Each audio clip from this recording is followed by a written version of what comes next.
anyhow because time waits for nobody. Righto, the next event is actually item 5. Item 4.4 is a non-show. The local board's input. We've got a local board from input from the FAO local board who want to talk about Te Hono funding options, which is in fact being discussed later on as item 10. If you want to come and talk to us, Te FAO local board.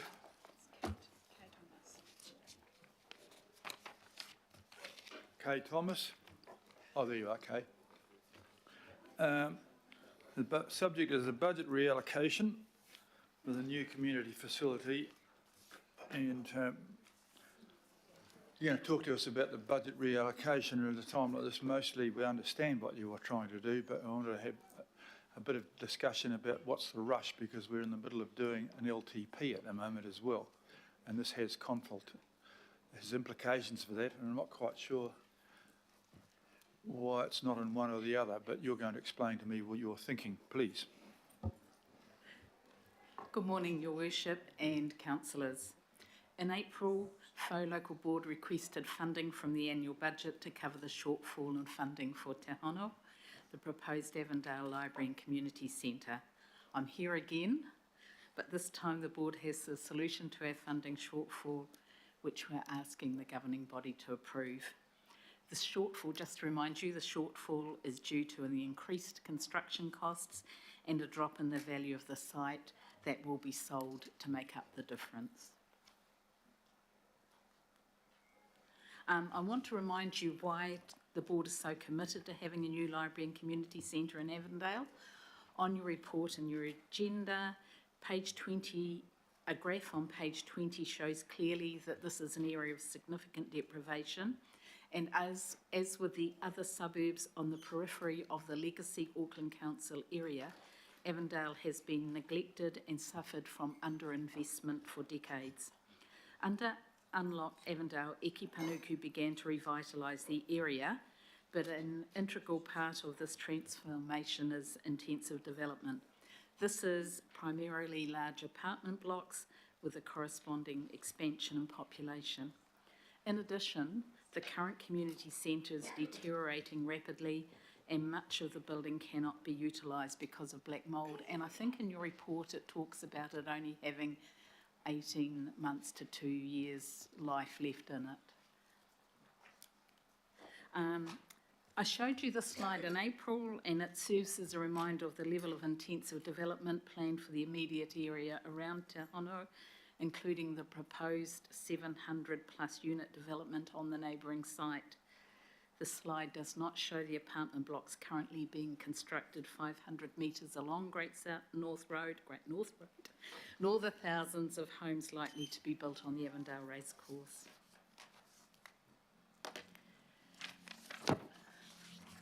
I only included a cross-section, Your Worship, not the plans, but this cross-section gives you an idea of what Te Hono will look like. It is 2 buildings because of the topography of the site, and the earthworks and construction are cheaper across 2 buildings than 1 building. I'd like to point out that in order to reduce the funding shortfall, many cost-saving changes have been made to the design since the concept design was approved by the board in June 2021. Yesterday, FAO Local Board approved the preliminary design that this cross-section is related to. The report on the agenda gives you the options the local board considered to cover the funding shortfall. Last month, board members met with Mayor Brown to discuss potential funding streams, and we indicated that reallocating budget from our One Local initiative could be an option.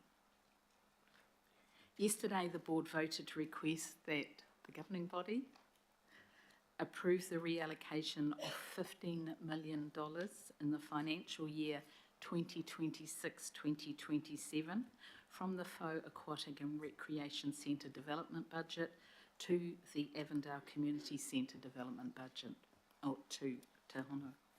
The main reasons we supported this option are there on the screen, but I'd like to emphasise that each month of delay of the project sees increasing construction costs, and the shortfall, funding shortfall, just keeps growing.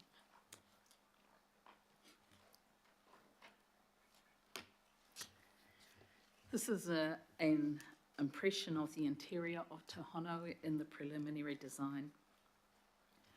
I'd like to say that a pool in the Central West remains a priority for Faux Local Board and our neighbouring local boards, but we're also realistic about Council's ability to fund this in the future and accept that we may need to look at other funding, I was going to say, I'm trying to think of a word that, other funding sources. Pātai. And thank you for listening. Councillor Ferry, you've got a question? Yeah, thanks.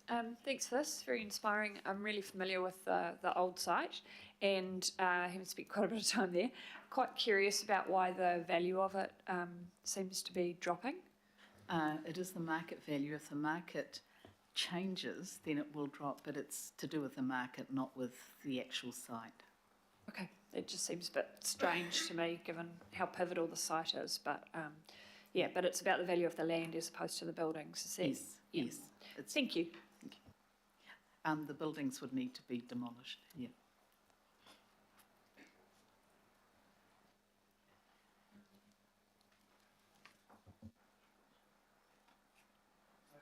I think that there are no questions because I think we've got this to be discussed later on, which doesn't mean there's no questions. It means you've raised what you've done now, and you probably would be wise to sit around until we do debate it a bit later on. Is that all right? Thank you, Kay. Thank you. Thank you, ladies and gentlemen. We need to have a mover and seconder for receiving that. I'll move it, and it was seconded by Councillor Watson. Oh no, sorry, Councillor Leone. All those in favour, please say aye. Aye. Contrary, thank you very much for that. We're now heading out west to the Waitakere Ranges Board. That request has been withdrawn because the item associated that they were going to speak with has been withdrawn. Now, the Waiheke Local Board have withdrawn that one. It's Waitakere Ranges we need to do now. Waitakere Ranges now.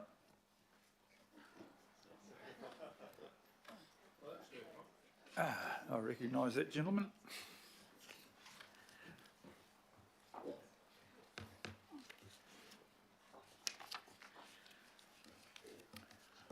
Okay, Greg, introduce your group and off you go. Sure. Good morning, Mr Mayor. Thank you for this opportunity. With me is Michelle Clayton, the Deputy Chair, and Liz Manley, who's a local board member. And we just wanted to address you on the storm recovery consultation item. And first of all, can I thank Council for, at a previous meeting, deciding to allow for full rates remissions for red stickered properties. That decision was appreciated by affected locals. And can I also thank Council for providing further resource for the Recovery Office and commend the work that they're doing. And I wish to provide some comments about the storm recovery consultation and the feedback. And as a local board, we thought it important for us to come along today in support of the local group, which is the Piha Karikari Red Stickered organisation, who provide very effective representation for affected people. Two things I wish to comment on. First, for the need for a holistic response to the issues posed by the storm recovery. And second, a few quick comments on the status of Category 2P properties. In relation to the need for a holistic response, although we support generally the Making Space for Water program, there is a concern that the approach focuses on addressing flood risks rather than stability issues. And although overland flow path management and increased maintenance of stormwater networks in particular, which are part of the program, address stability issues, the program is focused on flooding rather than stability. At the last count, there were about 130 red-stickered or yellow-stickered properties in Titirangi and Piha and Karekare. Only one of those properties was flooded and the rest were affected by slips. And these areas are facing increased uncertainty and the prospect that as climate change intensifies and deluges increase in frequency and strength, the stability of these areas will be continuously undermined. And we need to do a lot of things, planting trees and native bush, dealing with weeds, as well as ensuring our infrastructure is in the best possible shape as a start. But we're concerned that that work needs to happen now and not be put in the work program to be done at a later stage. In particular, we have concern about AT Road Reserve. There's a lot of slips out west in Road Reserve. They need to be addressed now, and we are concerned that AT neither appear to have the resources or the inclination to deal with those issues immediately. And we suggest that a holistic approach is required. The concern is making space for water will deplete limited resources. And can I urge councillors to keep thinking about what we do to improve and maintain stability in the affected areas out west. My second comments are on the status of Category 2P properties. This obviously needs to be worked through further. Currently, we have many people living in dread and in stress. Category 3 categorisation will allow people, if they wish, to receive a cheque and move on. Category 2C properties can look forward to council picking up the tab on remedial work. Category 2P could be in the worst of all possible worlds, where they have economically unfeasible projects to remediate their land. And I've no need to add anything further to the previous presentations which you've heard this morning, which I thought covered the issues very well. We do face the prospect of villages out west having numerous houses that will never be repaired, and that's something that we need to keep grappling with and working on. And I appreciate that the funding issues that the storms have presented are considerable, but this is an issue that I believe requires considerable care and attention. So can I urge further negotiation with central government to see what can be done? There are people whose quality of life depend on this being resolved in a humanitarian way. Kira, thank you for this opportunity. Well presented. Those are things which we're thinking about. A lot of the things with stability you raise have nationwide implications as well. Very complicated. I'll just, before we go, we'll move that you've received that. It will be moved by Councillor Turner and seconded by Councillor Henderson. So all those in favour of receiving it, please say aye. Now I've got questions from Councillor Ferry. Kia ora, thanks for that and thank you for your ongoing advocacy. Just noting that obviously there's some really acute situations in your ward and I really appreciate how your efforts to shine a light on that are helping those across the region, including in my ward, so thank you for that. My question was around something that came up in the earlier presentations and in the conversation, and this idea of people wanting to buy back in their own community, which absolutely understand that, and actually really encouraged to hear that. People haven't been so badly, well, you know, they don't feel like I want to move away and never look at the area again. They acknowledge that. So, sorry, I'm trying to be a bit briefer. With this idea of potentially rezoning some land that would then be available for housing, which is more stable, and then conversely rezoning that land that was previously housing, but we now know is unstable or will be inundated. Has the local board started to think about that at all, and what that process could potentially look like? Are you open to those discussions, or is it just sort of too soon? We haven't discussed it generally, but I have been thinking about it. First thing is we have the Waitaki Ranges Heritage Area Act out west, which puts significant impediments on subdivision. Secondly, Titirangi is pretty well maxed out in terms of its development, and given its stability-sensitive nature, I would dread the thought of there being further subdivision there. Karekare, there's just no land left. We're getting into steeper and steeper sections, which are obviously the ones where alarm bells should be going off. And Piha's in a similar situation, so I can understand the desire for people to remain living there, but we're just running out of land, and I think we need to face the prospect that villages are going to get smaller. I mean, one possibility there would be some different types of housing typology potentially, but I'll leave it there. Thank you.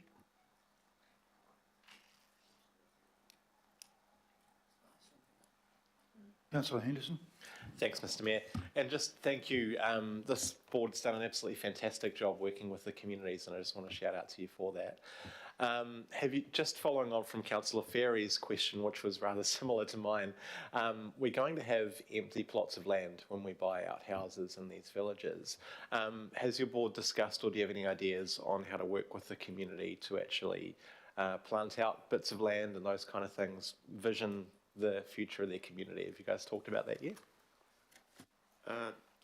Yes, we have. I guess what happens to the bought out land is important. If it becomes, I think we'd be very happy for it to be added to local park network, but then we're going to need resources to do the planting. So that's, I think that's a rather big issue for us to really get our heads around in 6 months' time or 12 months' time. There may be opportunities for neighbours to increase their section, which will at least get it off our books and someone look after it. I'm not quite sure, but they wouldn't be allowed to build on it. We're going to have some thinking about that, but at the moment we're concentrating on solving their first problem before we tackle the one that comes out of the first problem. The next thing is that there's probably going to be, as a result of this, quite large areas of Titirangi out that way that may or may not get insurance, even if they haven't had anything to do with this, because I sense that there's going to be a move from the insurance industry away from anything with a slope on it. So, or it will have at least implications in terms of the cost of insurance. So perhaps you might like to give that some thought and come back to us.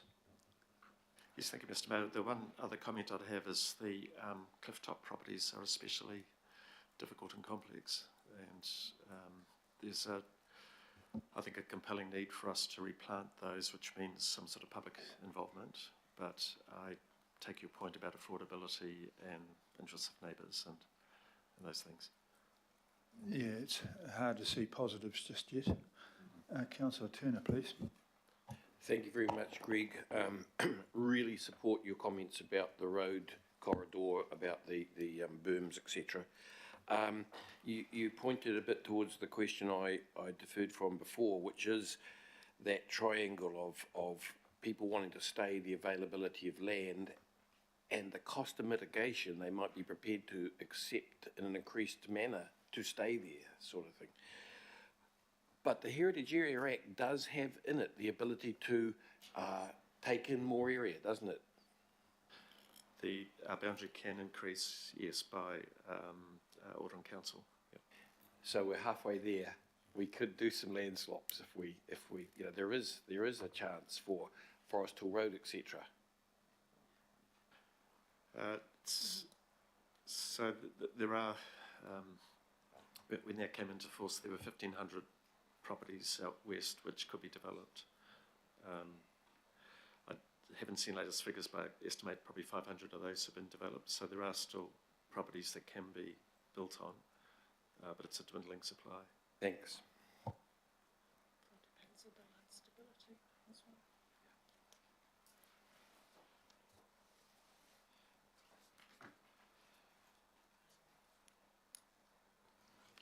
Okay, I think there's no further questions, but we'll be certainly thinking about your delivery and adding it to the other items that you've heard this morning.